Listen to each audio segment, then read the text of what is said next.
Pênalti para o time do São Paulo, pode diminuir e voltar para o jogo. Chegamos à metade do segundo tempo, hein? Tem muito jogo. Cardão gigante, Carlos Miguel no centro do gol, 2 metros e 4, 2 metros e 4. Só que o Caleri é muito experiente, é fazedor de gols, é artilheiro. Ele olha para a bola, olhar fixo, não olha para o Carlos Miguel. Respira fundo o capitão São Paulino. É a grande chance para o time do São Paulo, risca a frontal da grande área. Autorizado, partiu para a bola, Caleri bateu, é gol do São Paulo!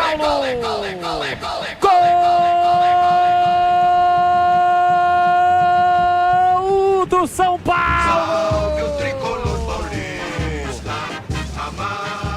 Caleri tem a 9 estampada na camisa, a bola passou embaixo do Carlos Miguel, bateu no centro do gol, o Carlão pulou para o canto direito, quase conseguiu com os pés evitar o pênalti, mas não deu. O São Paulo diminui e volta para o jogo é paralisado, pausa para hidratação, é gol do São Paulo.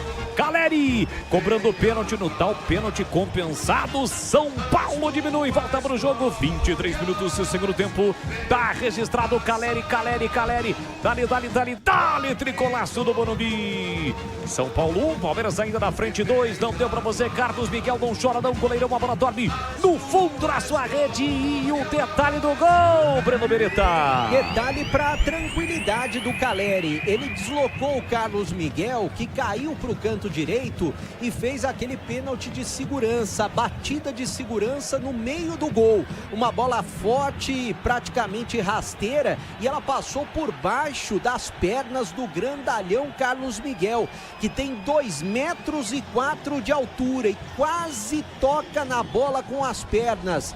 Caleri diminui em Barueri. Agora Palmeiras 2, São Paulo 1. Deixa eu confirmar a alteração aqui, porque saiu